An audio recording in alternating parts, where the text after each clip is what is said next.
You know, one thing that they don't tell you when you move out by yourself is how lonely it can feel.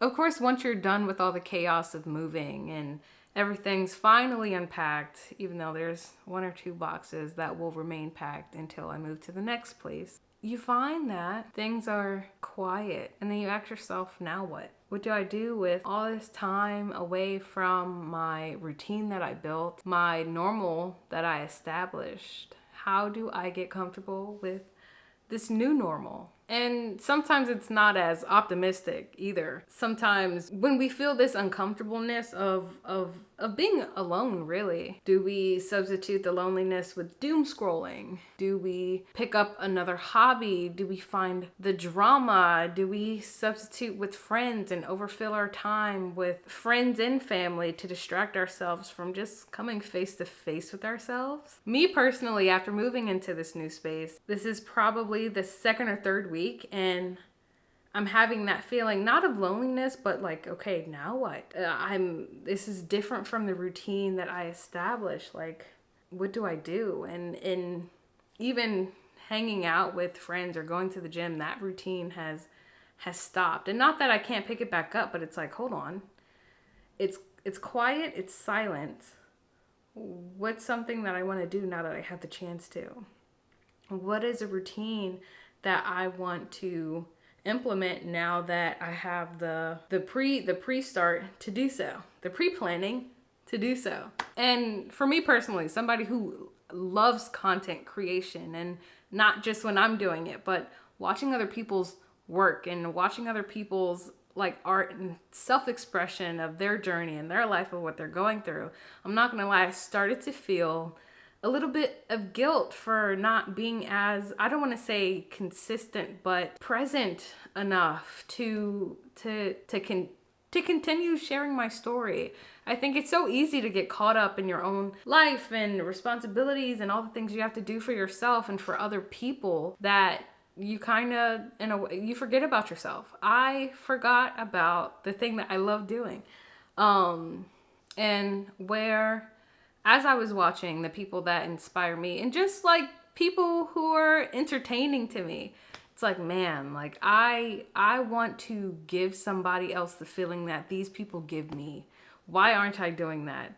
Do I have the time? Do I have the resources? Like, what really is the reason for me in this time of aloneness that's keeping me away from doing things that I want to do so clear? Like hello, I have a passion to just do this. I have a passion to do this, and it's one of those things like where you hop on and then you hop off. Realistically, I think that's what the journey is you're really motivated and really consistent, and then something happens, you kind of fall off, and then you get back up there again where you're just like, oh, this is my passion, this is something that I want to do, and you go off again. And I always get disappointed in myself when I go off again, but life happens. I have to be patient with myself when life happens. You have to be patient with yourself when life happens. It's going to continue to happen, so just let it happen. Also, what I'm realizing is that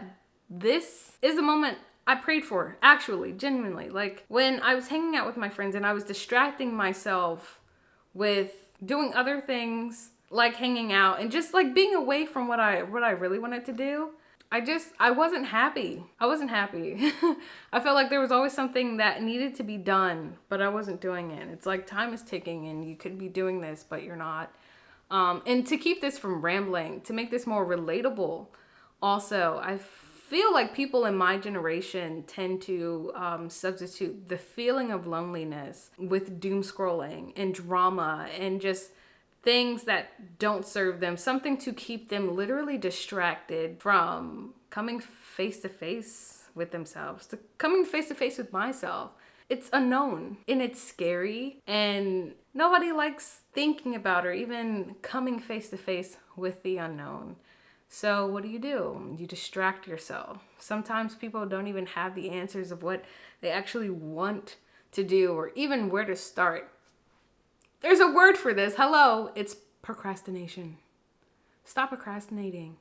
I'm talking to myself. I procrastinate a lot on tasks not even tasks, things that I know I want to do, but it's just like I'm frustrated with myself anyway, and I don't even know where the freak to start. So I procrastinate. My generation procrastinates. My friends procrastinate on doing things that we all know we all are in a way called to do. Not to get too sidetracked, getting over my feeling of loneliness, only way is to go through it. And some of the things that I've realized, or something that I've learned, was that the unknown can be intimidating, and it's okay. Once you stand face to face with it, I think it can be one of the most liberating things that you can ever experience in your life, is when you lean into not loneliness, but being alone and being okay with being alone. Not having to open up your calendar or open up your calculator to walk down the street just so people don't talk to you. I don't know why people in my generation at least do that a lot.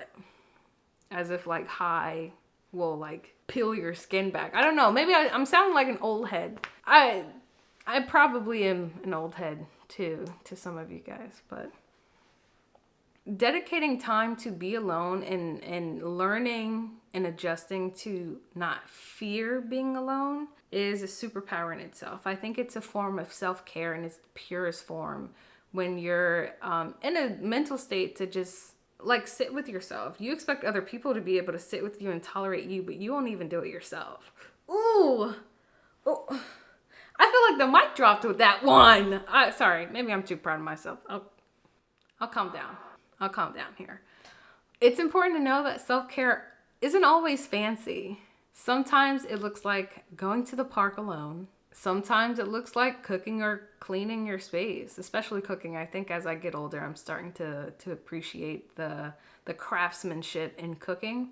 It's much more fulfilling than eating whatever chemicals are in a Chick-fil-A #2 with pepper jack cheese and extra Chick-fil-A sauce.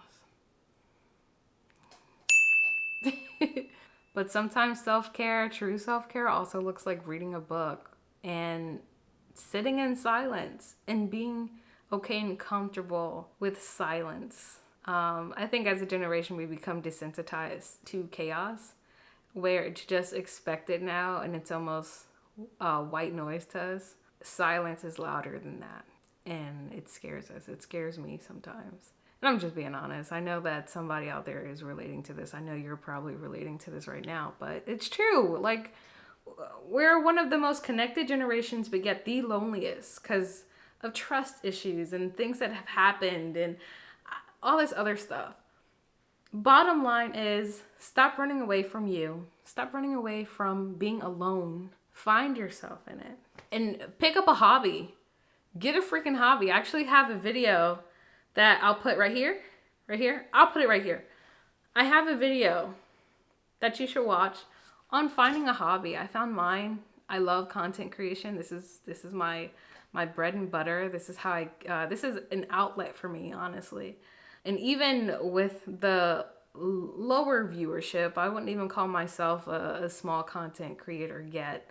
But you can tell I do this for the love of the game. Seriously, I would do this even if no one was watching. But I'm happy that you're here, Sweet Potato, still watching. I think with every video I put out, I'm learning something about myself, and it's something that I get inspired by visually, and then just internally. Like I'm talking back to myself, and I imagine that, in the next 20, 30, 40, 50 years, I'm going to look back on this and reminisce and just be grateful for where I am in that present moment. And just being able to watch back the journey, I think is it's so special. It's like a time capsule. So that's this is something I enjoy doing. I want to continue doing this. Even in the space of feeling alone, I have a lot of time, and this is a great start to a new chapter in my life. It's a great start to a new chapter in my life. I really feel like my frontal lobe has finished developing, and I'm a big girl now. That was cringy to say. I'm sorry. Moral of the story is, in the journey of feeling alone, it is a journey. There's going to be highs and there's going to be lows, honey. But with every twist and turn, you learn a little bit more about yourself. And most importantly, you got this, sweet potato. I believe in you. Find a hobby, read a book, sit in silence. Thanks for watching, guys. I appreciate you and I love you guys so much. If you really found something fruitful in this video, make sure you drop a comment, drop a like, and subscribe for more videos like this one. I look forward to seeing you guys really, really soon. Bye.